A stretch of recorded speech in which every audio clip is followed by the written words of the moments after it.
Hello friends, welcome to chemistry class. Chemistry ಈ subject ಬಗ್ಗೆ first ನೀವು ತಿಳ್ಕೊಳ್ಳುವಂಥದ್ದು ಅತ್ಯಂತ ಅವಶ್ಯಕ. ಏನು ಕೆಮಿಸ್ಟ್ರಿ ಅಂದರೆ, ಮೊದಲಿಗೆ ಕೆಮಿಸ್ಟ್ರಿ ಅನ್ನೋ ವರ್ಡ್ ಹೇಗೆ ಬಂತು? ಈ ಟರ್ಮ್ ಒಂದು ಗ್ರೀಕ್ ವರ್ಡಿಂದ ಡಿರೈವ್ ಮಾಡಿರುವಂಥ ಒಂದು ಪದ ಇದು. ಕೇಮಿಯಾ ಅಂತಕ್ಕಂಥ ಒಂದು ಗ್ರೀಕ್ ವರ್ಡಿಂದ ಈ ಕೆಮಿಸ್ಟ್ರಿ ಅಂತಕ್ಕಂಥ ಒಂದು ವರ್ಡನ್ನು ಡಿರೈವ್ ಮಾಡಲಾಗಿದೆ. ಏನು ಹಾಗಂದರೆ, ಕೇಮಿಯಾ ಅಂದರೆ ಗ್ರೀಕ್ನಲ್ಲಿ ಕಾಸ್ ಟುಗೆದರ್ ಅಥವಾ ಪೋರ್ ಟುಗೆದರ್, ಒಟ್ಟಾಗಿ ಸುರಿ ಅಥವಾ ಒಟ್ಟಾಗಿ ಸೇರಿಸು ಅನ್ನೋ ಅರ್ಥ ಬರುತ್ತೆ. ಕೆಮಿಸ್ಟ್ರಿ ಒಂದು ಸಬ್ಜೆಕ್ಟ್. ಈ ಸಬ್ಜೆಕ್ಟ್ ಆ್ಯಕ್ಚುಲಿ ನಮ್ಮ ಸುತ್ತಮುತ್ತಲೇ ಇರ್ತಕ್ಕಂಥ ಮ್ಯಾಟರ್ಸ್ ಬಗ್ಗೆಗೆ ಅಧ್ಯಯನ ಮಾಡ್ತಕ್ಕಂತಹ ಒಂದು ಸೈನ್ಸ್ ಆಗಿದ್ದು, ಇದು ಏನೆಲ್ಲ ಒಟ್ಟಾಗಿ ಸೇರಿ ವಸ್ತುಗಳಾಗಿದೆ ಅನ್ನೋದ್ರ ಬಗ್ಗೆ ಅಧ್ಯಯನ ಮಾಡೋದ್ರಿಂದ ಸೂಕ್ತವಾದ ಒಂದು ಪದ ಅಂತ ಹೇಳ್ಬೋದು. ಕೇಮಿಯಾಯಿಂದ ಕೆಮಿಸ್ಟ್ರಿ ಆಗಿದೆ. ಕೇಮಿಯಾ ಬಂದು ಗ್ರೀಕ್ ವರ್ಡ್. ಇನ್ನು ಕೆಮಿಸ್ಟ್ರಿ ಕಲಿಯೋದ್ರಿಂದ ಪ್ರಯೋಜನ ಏನು, ಅನುಕೂಲಗಳೇನು, ಬೆನಿಫಿಟ್ಸ್ ಏನಿದೆ, ಇದನ್ನು ಜಸ್ಟ್ ನಿಮ್ಮ ಕ್ಯೂರಿಯಾಸಿಟಿನ ಅಥವಾ ನಿಮ್ಮ ಕೆಮಿಸ್ಟ್ರಿಯ ಮೇಲಿನ ಆಸಕ್ತಿನ, ಇಂಟ್ರೆಸ್ಟನ್ನು ಕ್ರಿಯೇಟ್ ಮಾಡಲಿಕ್ಕೋಸ್ಕರ, ನೀವು ಅದರಲ್ಲಿ ಏನಾದರೂ ಸಾಧಿಸಬೇಕು ಅಂತಿದ್ರೆ ನಿಮಗೆ ಅದು ಒಂದು ಫಸ್ಟ್ ಸ್ಟೆಪ್ಪಿಂಗ್ ಸ್ಟೋನ್ ಆಗಲಿ ಅನ್ನೋ ಕಾರಣಕ್ಕೋಸ್ಕರ ಎಕ್ಸ್ಪ್ಲೈನ್ ಮಾಡ್ತಾ ಇದ್ದೀನಿ. ಕೆಮಿಸ್ಟ್ರಿ ಒಂದು ತುಂಬ ಇಂಪಾರ್ಟೆಂಟ್ ಸಬ್ಜೆಕ್ಟ್. ನಮ್ಮ ಐಡಿಯಾಸ್ಗಳೇನಿರುತ್ತೆ, ಐಡಿಯಾಸನ್ನು ಅಥವಾ ಇನೋವೇಷನ್ನ ಕ್ರಿಯೇಟ್ ಮಾಡಲಿಕ್ಕೆ ಕೆಮಿಸ್ಟ್ರಿ ನಮಗೆ ಸಹಾಯ ಮಾಡುತ್ತೆ. ಕಲ್ಪನೆನ ಸಾಕಾರಗೊಳಿಸ್ಕೊಳ್ಳುವಲ್ಲಿ, ಹೀಗಿದ್ದರೆ ಚೆನ್ನಾಗಿರುತ್ತಲ್ಲ ಅನ್ನೋವಂಥದ್ದನ್ನು ಹಾಗೆ ಮಾಡೋದರಲ್ಲಿ ಕೆಮಿಸ್ಟ್ರಿ ನಮಗೆ ಸಹಾಯ ಮಾಡುತ್ತೆ. ಕೆಮಿಸ್ಟ್ರಿಯ ಮೂಲಕ ನೀವು ಅತ್ಯುನ್ನತವಾದ ಕೆರಿಯರ್ಗಳನ್ನು ಕೂಡ ಬಿಲ್ಡಪ್ ಮಾಡ್ಕೋಬೋದು. ಫಾರ್ಮಸ್ಯೂಟಿಕಲ್ಸಲ್ಲಿ, ಬಯೋಟೆಕ್ನಾಲಜಿ ಕ್ಷೇತ್ರದಲ್ಲಿ, ಫೊರೆನ್ಸಿಕ್ ಸೈನ್ಸಲ್ಲಿ, ರಿನ್ಯೂವಬಲ್ ಎನರ್ಜಿ ಕ್ಷೇತ್ರಗಳಲ್ಲಿ ನೀವು ಹೆಚ್ಚಾಗಿ ಕೆರಿಯರ್ ಆಪ್ಷನನ್ನು ಫೈಂಡ್ ಔಟ್ ಮಾಡ್ಕೋಬೋದು. ಅಷ್ಟೇ ಅಲ್ಲ, ಕೆಮಿಸ್ಟ್ರಿನಲ್ಲಿ ನೀವು ಒಂದಷ್ಟು ಹೆಚ್ಚಿನ ಸ್ಕಿಲ್ಲನ್ನು, ಆಸಕ್ತಿಯನ್ನು ಗಳಿಸ್ಕೋತೀರಾ ಅಂತ ಹೇಳಿದ್ರೆ ISRO, ಇಸ್ರೋ, DRDO ಮತ್ತು ಬಾರ್ಕ್ನಂತಹ ಮಹತ್ವದ ಸಂಸ್ಥೆಗಳಲ್ಲೂ ಕೂಡ ಅತ್ಯುನ್ನತವಾದ ವೃತ್ತಿಯ ಆಯ್ಕೆಗಳು ನಿಮಗೆ ಸಿಗುತ್ತೆ. ಇದಿಷ್ಟು ಕೆಮಿಸ್ಟ್ರಿಯನ್ನು ಪ್ರೊಫೆಷನಲ್ ಆಗಿ ತೊಗೊಳ್ಳೋದಾದರೆ ನಿಮಗೆ ಸಿಗ್ಬೋದಾದಂಥ ಆಯ್ಕೆಗಳು. ಇಲ್ಲ, ಕೆಮಿಸ್ಟ್ರಿ ನನಗೆ ಕಷ್ಟ ಇದೆ, ನನಗೆ ಯಾವ ಪ್ರೊಫೆಷನು ಬೇಡ ಇದರಲ್ಲಿ ಅಂದರೆ, ಕೆಮಿಸ್ಟ್ರಿನ ಆ ಟೈಮಲ್ಲೂ ನೀವು ಬಿಡಲಿಕ್ಕಾಗಲ್ಲ. ಏನಕ್ಕಂತ ಹೇಳಿದ್ರೆ, ಈ ಬಹುತೇಕ ಎಲ್ಲ ಕಾಂಪಿಟೇಟಿವ್ ಎಕ್ಸಾಮ್ಸ್ಗಳಲ್ಲಿ ಜನರಲ್ ಸೈನ್ಸಲ್ಲಿ ನಿಮಗೆ ಕೆಮಿಸ್ಟ್ರಿಯ ಮೇಲಿನ ಪ್ರಶ್ನೆಗಳು ಖಂಡಿತ ಬಂದೇ ಬರ್ತವೆ. ನ್ಯಾಷನಲ್ ಲೆವೆಲ್ ಎಕ್ಸಾಮ್ಸ್ ಇರ್ಬೋದು, ಸ್ಟೇಟ್ ಲೆವೆಲ್ ಎಕ್ಸಾಮ್ಸ್ ಇರ್ಬೋದು, ಅಥವಾ ಟೆಕ್ನಿಕಲ್ ಆ್ಯಂಡ್ ಇಂಜಿನಿಯರಿಂಗ್ ಎಕ್ಸಾಮ್ಸ್ಗಳಿರ್ಬೋದು, ಮೆಡಿಕಲ್ ಆ್ಯಂಡ್ ಅಲೈಡ್ ಫೀಲ್ಡ್ಸಲ್ಲಿ ನಡೆಸ್ತಕ್ಕಂಥ ಎಕ್ಸಾಮ್ಸ್ ಇರ್ಬೋದು. ಅಪ್ಲಿಕೇಶನ್ಸ್ ನೀವೇನು ಜಾಬ್ ರೋಲಲ್ಲಿ ಇರುತ್ತೆ ಆ ಜಾಬ್ ರೋಲಿಗೆ ಜನರಲ್ ಸೈನ್ಸಲ್ಲಿ ಖಂಡಿತವಾಗಿ ಕೆಮಿಸ್ಟ್ರಿಯ ಬಗೆಗಿನ ಪ್ರಶ್ನೆಗಳು ಬಂದೇ ಬರ್ತವೆ. ಹಾಗಾಗಿ ಕೆಮಿಸ್ಟ್ರಿಯನ್ನು ನೀವು ಕಾಂಪಿಟೇಟಿವ್ ಎಕ್ಸಾಮ್ ಪರ್ಸ್ಪೆಕ್ಟಿವಿಂದನಾದರೂ ಕಲೀಲೇಬೇಕು. ಇಲ್ಲ, ಕೆಮಿಸ್ಟ್ರಿಯಲ್ಲೇ ಮಹತ್ವದ ಒಂದು ಸಾಧನೆಯನ್ನು ಮಾಡಬೇಕು ಅನ್ನೋದಿದ್ರೆ ಆವಾಗಲೂ ಕೂಡ ನಿಮಗೆ ಕೆಮಿಸ್ಟ್ರಿಯ ಬೇಸಿಕ್ಸಿಂದ ಕಲಿಯುವಂಥ ಅಗತ್ಯ ಮತ್ತು ಉತ್ತಮ ಬೇಸಿಕ್ಸನ್ನು ಹೊಂದುವಂಥ ಅಗತ್ಯ ನಿಮಗೆ ಇದ್ದೇ ಇರುತ್ತೆ. ಹಾಗಾಗಿ ಈ ಬೇಸಿಕ್ಸ್ಗೆ ನಿಮಗೆ ಇಂಟ್ರಡಕ್ಷನನ್ನು ನಾನು ಈ ಕ್ಲಾಸಲ್ಲಿ ಕೊಡ್ತಾ ಇದ್ದೀನಿ. ಹಾಗಾದರೆ ಕೆಮಿಸ್ಟ್ರಿ ಕಲಿಕೆ ಈಸಿನಾ, ಟಫಾ? ಕೆಲವ್ರಿಗೆ ತುಂಬ ಈಸಿ, ಕೆಲವ್ರಿಗೆ ತುಂಬ ಟಫ್. ನಾವು ಈ ಸಬ್ಜೆಕ್ಟ್ನ ಯಾವ ರೀತಿಯಲ್ಲಿ ಕಲಿಬೇಕು?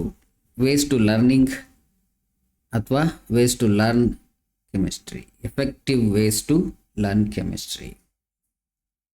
ಏನು ಕೆಮಿಸ್ಟ್ರಿ ಕಷ್ಟ ಅಂತ ಅನಿಸೋವಂಥ ಪಾಯಿಂಟ್ಗಳೇನಿದೆ ಅಂತ ಹೇಳಿದ್ರೆ, ಕೆಮಿಸ್ಟ್ರಿಯ ಬಹುತೇಕ ಸಂಗತಿಗಳು ಅಥವಾ ಕಾನ್ಸೆಪ್ಟ್ಸ್ಗಳು ಅಬ್ಸ್ಟ್ರಾಕ್ಟ್ ನೇಚರಲ್ಲಿರ್ತವೆ. ಅಬ್ಸ್ಟ್ರಾಕ್ಟ್ ನೇಚರ್ ಅಂತ ಹೇಳಿದ್ರೆ, ನೀವು ನೋಡಿರೋದಂತಹ, ಫೀಲ್ ಮಾಡಿರೋದಂತಹ, ಮುಟ್ಟಿರೋದಂತಹ, ವಿಜುವಲ್ ಎಕ್ಸ್ಪೀರಿಯನ್ಸ್ ಮಾಡಿರೋದಂತಹ ಕೆಲವು ಕಾನ್ಸೆಪ್ಟ್ಗಳನ್ನು ನೀವಿಲ್ಲಿ ಓದಬೇಕಾಗತ್ತೆ, ಅನಲೈಸ್ ಮಾಡಬೇಕಾಗತ್ತೆ, ಕಲಿಬೇಕಾಗುತ್ತೆ. ಸೊ ಈ ಕೆಮಿಸ್ಟ್ರಿಗಿರ್ತಕ್ಕಂಥ ಈ ಅಬ್ಸ್ಟ್ರಾಕ್ಟ್ ನೇಚರ್ ಏನಿದೆ, ಅದು ನಿಮಗೆ ನೋಡದೇ ಇರುವಂಥದ್ದನ್ನು, ಕಲ್ಪಿಸಿಕೊಳ್ಳಲಾಗದೇ ಇರುವಂಥದ್ದನ್ನು, ಅಥವಾ ಇದುವರೆಗೂ ಫೀಲ್ ಮಾಡದೇ ಇರುವಂಥದ್ದನ್ನು ಕಲಿಯುವಾಗ ನಿಮ್ಮ ಕಲ್ಪನೆಗೆ ನಿಲುಕದೇ ಇರ್ಬೋದು ಆ ಕಾನ್ಸೆಪ್ಟ್ಗಳು. ಆವಾಗ ನಿಮಗೆ ಕನ್ಫ್ಯೂಷನ್ಸ್ ಕ್ರಿಯೇಟ್ ಆಗ್ಬೋದು. ಸೊ ಅಂತಹ ಕಾನ್ಸೆಪ್ಟ್ಗಳನ್ನು ಇರ್ತಕ್ಕಂಥ ಎಕ್ಸಾಂಪಲ್ಸ್ಗಳ ಮೂಲಕ ನೀವು ವಿಜುವಲೈಸ್ ಮಾಡಿಕೊಂಡೆ ಕೆಮಿಸ್ಟ್ರಿಯನ್ನು ಕಲಿಬೇಕಾಗುತ್ತೆ. ಹಾಗಾಗಿ ನಿಮಗೆ ಕಲ್ಪನಾ ಶಕ್ತಿ ಅಥವಾ ವಿಜುವಲೈಸೇಷನ್ ಎಬಿಲಿಟಿ ಇರಲೇಬೇಕಾಗುತ್ತೆ. ಇನ್ನು ಇದರಲ್ಲಿ ಮ್ಯಾಥಮೆಟಿಕ್ಸ್ ಇನ್ವಾಲ್ವ್ಮೆಂಟ್ ಇರುತ್ತೆ. ಮ್ಯಾಥ್ಸ್ ನನಗೆ ಕಷ್ಟ ಅಂತ ಅನ್ನೋರಿಗೂ ಕೂಡ ಮ್ಯಾಥ್ಸ್ ಬೇಸಿಕ್ಸ್ ಜೊತೆಗೆ ಇದನ್ನು ಕಲಿಯುವಂಥದ್ದು ಅತ್ಯಂತ ಅಗತ್ಯ ಆಗಿರುತ್ತೆ. ಇದ್ರ ಜೊತೆಗೇ ನೀವು ಅದನ್ನು ಆರಾಮಾಗಿ ಕಲಿಬೋದು. ಇನ್ನು ಮೆಮೊರೈಸೇಷನ್ ವರ್ಸಸ್ ಅಂಡರ್ಸ್ಟ್ಯಾಂಡಿಂಗಲ್ಲಿ ನೀವು ಹೋಗೋದಾದರೆ, ನಾನು ಬರೀ ಬಹೆಟ್ ಮಾಡೋದು ಮನನ ಮಾಡ್ಕೊಳ್ಳೋದು ಅಷ್ಟೇ ನನ್ನ ಕೆಲಸ ಅಂತ ಹೇಳಿದ್ರೆ, ಕೆಮಿಸ್ಟ್ರಿ ಬರೀ ಮನನ ಮಾಡ್ಕೊಳ್ಳೋರ್ಗಷ್ಟೇ ಆಗಲ್ಲ, ಅಂಡರ್ಸ್ಟ್ಯಾಂಡಿಂಗ್ ಮೋಡಲ್ಲೂ ಇರಬೇಕು ಮೈಂಡು. ಹಾಗಾಗಿ ಮೆಮೊರೈಸೇಷನ್ ಮತ್ತು ಅಂಡರ್ಸ್ಟ್ಯಾಂಡಿಂಗ್ ಎರಡೂ ಕೂಡ ಕೆಮಿಸ್ಟ್ರಿಯ ಕಲಿಕೆಯಲ್ಲಿ ಅತ್ಯಂತ ಅಗತ್ಯ. ಹೇಗೆ ಮೆಮೊರೈಸೇಷನ್, ಪಿರಿಯಾಡಿಕ್ ಟೇಬಲ್ಸ್ ಇದನ್ನೆಲ್ಲ ನೀವು ಮೆಮೊರೈಸ್ ಮಾಡಲೇಬೇಕು. ಅದನ್ನು ಅಪ್ಲೈ ಮಾಡುವಾಗ ನಿಮಗೆ ಅಂಡರ್ಸ್ಟ್ಯಾಂಡಿಂಗ್ ಮೋಡ್ಗೆ ಮೈಂಡ್ ಹೋಗಲೇಬೇಕು. ಸೊ ಹಾಗಾಗಿ ಎರಡನ್ನೂ ಕೂಡ ಮಾಡಿ ಕಲಿಬೇಕಾಗಿರುತ್ತೆ. ಅದು ಒಂದು ಚೂರು ಕಷ್ಟ ಅಂತ ಅನ್ನಿಸ್ಬೋದು ನಿಮಗೆ. ಇನ್ನು ಮಹತ್ವವಾಗಿ ಇದು ಕೆಮಿಸ್ಟ್ರಿ ಮೋರ್ ಡಿಫಿಕಲ್ಟ್ ಅಂತ ಅನ್ಸೋದು ಏನಕ್ಕೆ ಅಂತ ಹೇಳಿದ್ರೆ, ವಾಲ್ಯೂಮ್ ಆಫ್ ಇನ್ಫಾರ್ಮೇಷನ್. ಸಮುದ್ರದಂಥ ಜ್ಞಾನ ಸಾಗರ ಕೆಮಿಸ್ಟ್ರಿ. ಎಲ್ಲೂ ಕೂಡ ನೀವು ಟ್ರ್ಯಾಕ್ ತಪ್ಪೋ ಹಾಗಿಲ್ಲ, ಟ್ರ್ಯಾಕ್ ಇಟ್ಕೊಂಡೇ ಕಲಿಬೇಕಾಗುತ್ತೆ. ಹಾಗಾಗಿ ನಿಮಗೆ ಅನಲಿಟಿಕಲ್ ಮೈಂಡ್ ಅಥವಾ ಅನಲಿಟಿಕಲ್ ವೇನಲ್ಲಿ ನೀವು ಕೆಮಿಸ್ಟ್ರಿಯನ್ನು ಕಲಿಯುವಂಥದ್ದು ಅತ್ಯಂತ ಅಗತ್ಯ ಮತ್ತು ಅನಿವಾರ್ಯ. ಅಷ್ಟೇ ಅಲ್ಲ, ಇದಕ್ಕೆ ಇಂಟರ್ ಡಿಸಿಪ್ಲಿನರಿ ನೇಚರ್ ಕೂಡ ಇದೆ. ಹಾಗಂದರೆ ಒಂದು ಸಬ್ಜೆಕ್ಟ್ನೊಂದಿಗೆ ಮತ್ತೊಂದು ಸಬ್ಜೆಕ್ಟ್ನೊಂದಿಗೆ ಮಿಂಗಲ್ ಆಗುವಂಥ ಅಥವಾ ಅಲ್ಲಿಂದ ಕಾನ್ಸೆಪ್ಟ್ಗಳಿಗೆ ನೆರವನ್ನು ಪಡೆಯುವಂಥ ಒಂದು ಗುಣ ಕೂಡ ಕೆಮಿಸ್ಟ್ರಿಗಿದೆ. ಕೆಮಿಸ್ಟ್ರಿ ಫಿಸಿಕ್ಸು, ಬಯಾಲಜಿ, ಮ್ಯಾಥ್ಸ್ ವಿಷಯಗಳೊಂದಿಗೂ ಕೂಡ ಸಮ್ಮಿಳನಗೊಂಡು ಅಥವಾ ಇಂಟ್ರ್ಯಾಕ್ಟ್ ಮಾಡೋದ್ರ ಮೂಲಕ ವಿವಿಧ ಮಜಲುಗಳಲ್ಲಿ ಅಥವಾ ವಿವಿಧ ಸ್ಟೇಜ್ಗಳಲ್ಲಿ ವಿಷಯಗಳನ್ನು ಅರ್ಥ ಮಾಡ್ಕೊಳ್ಳಿಕ್ಕೆ ಅಥವಾ ಕಾನ್ಸೆಪ್ಟನ್ನು ತಿಳ್ಕೊಳ್ಳಿಕ್ಕೆ ನಿಮಗೆ ಸುಲಭವಾಗುತ್ತೆ. ಕೆಮಿಸ್ಟ್ರಿ ಕಷ್ಟ ಅಂತ ಡಿಸೈಡ್ ಮಾಡಿಬಿಟ್ರಾ? ಇಲ್ಲ, ಅದು ಈಸಿ ಕೂಡ ಹೌದು. ಯಾವಾಗ ಅಂತ ಹೇಳಿದ್ರೆ, ಕೆಮಿಸ್ಟ್ರಿಯ ಬೇಸಿಕ್ಸ್ ನಿಮ್ಗೆ ತುಂಬ ಚೆನ್ನಾಗಿ ಅರ್ಥ ಮಾಡ್ಕೊಂಡಾಗ ಕೆಮಿಸ್ಟ್ರಿ ತುಂಬ ಈಸಿ ಮತ್ತು ಇಂಟ್ರೆಸ್ಟಿಂಗ್. ಕೆಮಿಸ್ಟ್ರಿಗೆ ಯಾವಾಗ ನೀವು ರಿಯಲ್ ಲೈಫ್ನ ರಿಲೇಟ್ ಮಾಡ್ಕೊತಿರೋ, ರಿಯಲ್ ಲೈಫ್ ಥಿಂಗ್ಸನ್ನು ರಿಲೇಟ್ ಮಾಡ್ಕೊಂಡು ಕಲೀಲಿಕ್ಕೆ ಪ್ರಯತ್ನ ಪಡ್ತಿರೋ, ಆವಾಗ ಕೆಮಿಸ್ಟ್ರಿ ತುಂಬ ಈಸಿ. ಪಿರಿಯಾಡಿಕ್ ಟೇಬಲ್ನ ಪರಿಚಯ ಎಷ್ಟು ಮಾಡ್ಕೊತೀರ, ಎಷ್ಟು ಪರಿಚಯವಾಗುತ್ತೆ ನಿಮಗೆ? ತುಂಬ ಪರಿಚಯ ಆಯಿತು, ಚೆನ್ನಾಗಿ ಪರಿಚಯ ಆಯಿತು ಅಂತ ಹೇಳಿದ್ರೆ, ನಿರಂತರವಾಗಿ ಅಭ್ಯಾಸ ಮಾಡಿದ್ರೆ ಕೆಮಿಸ್ಟ್ರಿ ನಿಮ್ಮ ಮಿಸ್ಟ್ರಿ ಫ್ರೆಂಡ್ ಆಗಿಬಿಡುತ್ತೆ ಅನ್ನೋದರಲ್ಲಿ ಡೌಟೇ ಇಲ್ಲ. ಹಾಗಾದರೆ ಕೆಮಿಸ್ಟ್ರಿ ಡೆಡ್ ಈಸಿನಾ? ಬೇಸಿಕ್ಸ್ನ ನೀವು ಚೆನ್ನಾಗಿ ತಿಳ್ಕೊಂಡ್ರೆ ಕೆಮಿಸ್ಟ್ರಿ ನಿಮಗೆ ಮಿಸ್ಟ್ರಿಯಾಗಿ ಉಳಿಯೋದಿಲ್ಲ ಅನ್ನೋದಂತೂ ಸತ್ಯ. ಕೆಮಿಸ್ಟ್ರಿಯ ಈ ಮಿಸ್ಟ್ರಿ ನಿಮ್ಗೆ ಅರ್ಥ ಆಗಲೇಬೇಕು ಅಂತ ಹೇಳಿದ್ರೆ, ನಿಮ್ಮ ಕಲಿಕೆಯನ್ನ ನೀವು ರಿಪಿಟೇಷನ್ ಮತ್ತು ಪ್ರಾಕ್ಟೀಸ್ ಮೋಡಲ್ಲಿ ಇಟ್ಕೊಂಡಿರಬೇಕು. ಯಾವಾಗಲೂ ಪ್ರಾಕ್ಟೀಸ್ ಮಾಡ್ತಾ ಇರಬೇಕು, ಟ್ರ್ಯಾಕ್ ತಪ್ಪಬಾರ್ದು. ಹಾಗಾದರೆ ವಾಟ್ ಈಸ್ ಕೆಮಿಸ್ಟ್ರಿ? ಕೆಮಿಸ್ಟ್ರಿ ಅಂತಕ್ಕಂಥದ್ದು ನಮ್ಮ ಸುತ್ತಮುತ್ತ ಇರುವ ಪ್ರತಿಯೊಂದು ವಸ್ತುವಿನ ಆಳಕ್ಕೆ ಕಟ್ಟ ಕಡೆಯ ಬಿಂದುವಿಗೆ ತೊಗೊಂಡೋಗಿ ನಿಲ್ಲಿಸ್ತಕ್ಕಂಥ, ಅದರ ಆ ಬಿಂದುವಿನ ಅಥವಾ ಆ ಪಾರ್ಟಿಕಲ್ನ ಗುಣವಿಶೇಷಣಗಳನ್ನು ತಿಳಿಸ್ತಕ್ಕಂಥ ಒಂದು ವಿಜ್ಞಾನ ಅಂತ ಹೇಳ್ಬೋದು. ಮ್ಯಾಟರ್, ಅದರ ಪ್ರಾಪರ್ಟೀಸ್ ಮತ್ತು ಅದು ಹೇಗೆ ಬೇರೆ ಪ್ರಾಪರ್ಟೀಸ್ ಜೊತೆಗೆ ಅಥವಾ ಬೇರೆ ಮೆಟೀರಿಯಲ್ ಜೊತೆಗೆ ಅಥವಾ ಬೇರೆ ಮ್ಯಾಟರ್ ಜೊತೆಗೆ ಹೇಗೆ ರಿಯಾಕ್ಟ್ ಮಾಡುತ್ತೆ, ಇಂಟ್ರ್ಯಾಕ್ಟ್ ಮಾಡುತ್ತೆ ಅನ್ನೋದನ್ನು ಕಲಿಯುವಂಥದ್ದೇ ಕೆಮಿಸ್ಟ್ರಿ.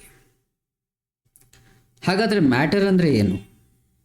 ಯಾವ ಫಾರ್ಮಲ್ಲೆಲ್ಲ ಸಿಗುತ್ತೆ ನೋಡಿ. ಮ್ಯಾಟರ್ ಅಂತಕ್ಕಂಥದ್ದು ನಾವು ನೋಡಿರಬಹುದಾದ ಅಥವಾ ನೋಡಿಲ್ಲದ ಎಲ್ಲ ವಸ್ತುಗಳನ್ನು ಇದು ಒಳಗೊಂಡಿರುತ್ತೆ. ಈ ವಸ್ತುಗಳು ಸಾಲಿಡ್ ಫಾರ್ಮಲ್ಲಿ ಇರ್ಬೋದು, ಅಂದರೆ ಘನ ರೂಪದಲ್ಲಿರ್ಬೋದು, ಲಿಕ್ವಿಡ್ ಫಾರ್ಮಲ್ಲಿ ಇರ್ಬೋದು, ಅಂದರೆ ದ್ರವ ರೂಪದಲ್ಲಿರ್ಬೋದು, ಮತ್ತು ಗ್ಯಾಸ್ ಫಾರ್ಮಲ್ಲಿ ಇರ್ಬೋದು, ಅಂದರೆ ಅನಿಲದ ರೂಪದಲ್ಲಿ ಇರ್ಬೋದು. ನಾವು ಇದನ್ನು ಕಲಿಯುವಾಗ ಪ್ರಾಪರ್ಟೀಸ್ ಆಫ್ ಮ್ಯಾಟರ್ ಕೂಡ ಕಲಿಬೇಕಾಗುತ್ತೆ.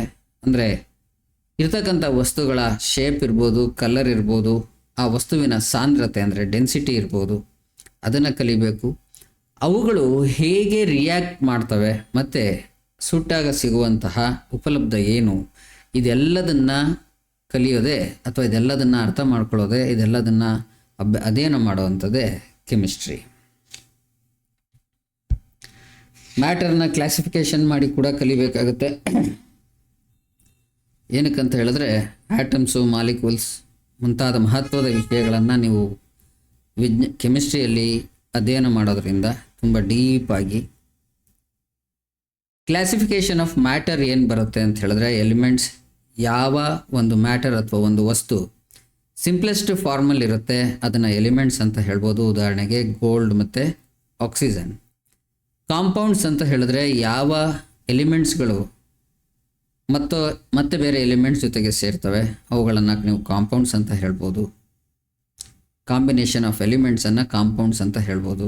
Example water, salt. ಮಿಕ್ಸ್ಚರ್ಸ್ ಅಂತ ಹೇಳಿದ್ರೆ ಫಿಸಿಕಲ್ ಬ್ಲೆಂಡ್ ಆಫ್ ಸಬ್ಸ್ಟೆನ್ಸಸ್. ಈ ಎಲಿಮೆಂಟ್ಸ್ ಏನಿರುತ್ತೆ ಅಥವಾ ಮ್ಯಾಟರ್ ಏನಿರುತ್ತೆ, ಸಬ್ಸ್ಟೆನ್ಸ್ ಏನಿರುತ್ತೆ, ಇದನ್ನು ಒಂದಕ್ಕೆ ಮತ್ತೊಂದರ ಜೊತೆಗೆ ಮಿಶ್ರಣ ಮಾಡಿದಾಗ ಸಿಗುವಂಥದ್ದನ್ನು ಮಿಕ್ಸ್ಚರ್ಸ್ ಅಂತ ಹೇಳ್ತೀವಿ.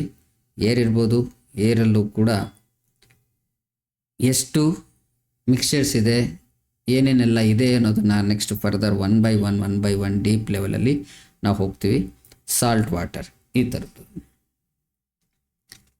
Basic measurements of chemistry. ನೀವು ಕೆಮಿಸ್ಟ್ರಿನ ಅರ್ಥ ಮಾಡ್ಕೊಳ್ಳೋದಕ್ಕಿಂತ ಮುಂಚೆ ಕೆಲವು ಟರ್ಮ್ಸನ್ನು ನೀವು ಅರ್ಥ ಮಾಡ್ಕೊಳ್ಳೇಬೇಕು. ಆವಾಗಲೇ ನೀವು ಕೆಮಿಸ್ಟ್ರಿನಲ್ಲಿ ಓದ್ತಕ್ಕಂಥ ಪದಗಳಿಗೆ ಅರ್ಥ ಗೊತ್ತಿದ್ರೆ ನಿಮಗೆ ಕೆಮಿಸ್ಟ್ರಿ ಸುಲಭವಾಗಿ ಅರ್ಥ ಆಗುತ್ತೆ. ಹಾಗಾಗಿ ಮುಂದಿನ ಕ್ಲಾಸಲ್ಲಿ ಈ ಟರ್ಮ್ಸೇ ಅಥವಾ ಕೆಮಿಸ್ಟ್ರಿಗೆ ಅಗತ್ಯವಾಗಿ ಬೇಕಾಗಿರ್ತಕ್ಕಂಥ ಬೇಸಿಕ್ ಟರ್ಮಿನಾಲಜಿ ಅಥವಾ ಮೂಲ ಪದಗಳನ್ನು, ಅವುಗಳ ನಡುವೆ ಇರತಕ್ಕಂಥ ವ್ಯತ್ಯಾಸಗಳನ್ನು ಒಂದು ಮುಂದಿನ ತರಗತಿಯಲ್ಲಿ ಪರ್ಟಿಕ್ಯುಲರ್ ಆಗಿ ಅದಕ್ಕೆ ಡೆಡಿಕೇಟೆಡ್ ಆಗಿ ಒಂದು ಕ್ಲಾಸ್ ಮಾಡೋಣ.